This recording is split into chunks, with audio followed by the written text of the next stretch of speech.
Hockey के जादूगर major Dhyanchand. कभी कभी दुनिया को एक ऐसे खिलाड़ी मिलता है जो खेल को सिर्फ खेल नहीं रहने देता बल्कि उसे एक जादू बना देता है।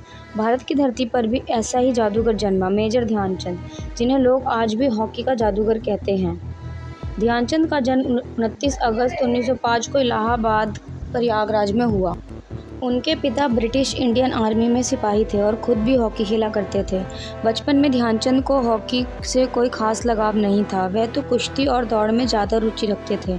लेकिन सेना में भर्ती होने के बाद उनका रुझान हॉकी की ओर मुड़ गया। ध्यानचंद रात रात भर अभ्यास करते थे। वे अक्सर रात को ही हॉकी खेला करते क्योंकि दिन में ड्यूटी रहती थी।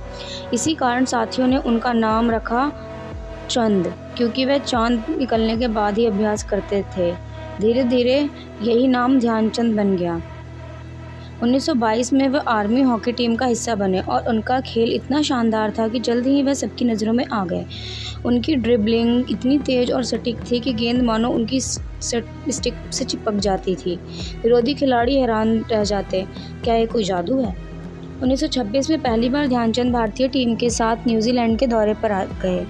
वहाँ उन्होंने 21 मैच खेले और 100 से ज़्यादा गोल किए। यह रिकॉर्ड सुनकर पूरी दुनिया चौंक गई।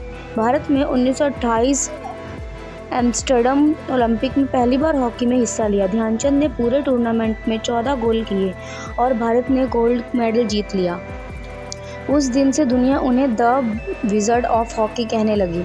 1932 लॉस एंजलिस ओलंपिक और 1936 बर्लिन ओलंपिक में भी ध्यानचंद ने भारत को गोल्ड मेडल दिलाया। बर्लिन ओलंपिक का एक मशहूर किस्सा है।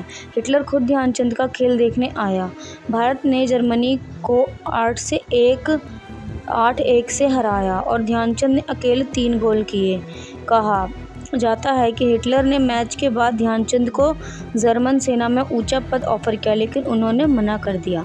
ध्यानचंद की सबसे बड़ी खासियत थी उनकी बॉल कंट्रोल और ड्रिबलिंग।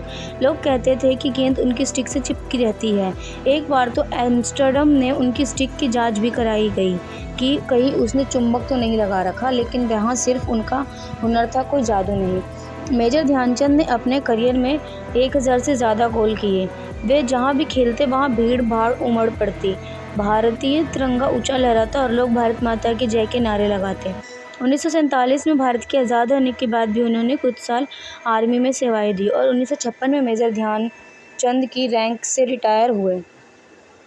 उसी साल उन्हें पद्म भूषण ने सम्मानित किया। लेकिन दुख की बात यह है कि इतने महान खिलाड़ी को आखिरी दिनों में सरकार और समाज ने भुला दिया। वह गुमनामी और आर्थिक तंगी में ही रहे। 3 दिसंबर 1979 को उनका देहांत हो गया। आज उनका नाम हमेशा जीवित है। 29 अगस्त को हर साल भारत में राष्ट्रीय खेल दिवस मनाया जाता है। हॉकी के सबसे बड़े पुरस्कार को उनका नाम दिया गया, ध्यानचंद पुरस्कार। भारत सरकार ने उन्हें मरणोपरांत भारत रत्न देने की भी घोषणा की।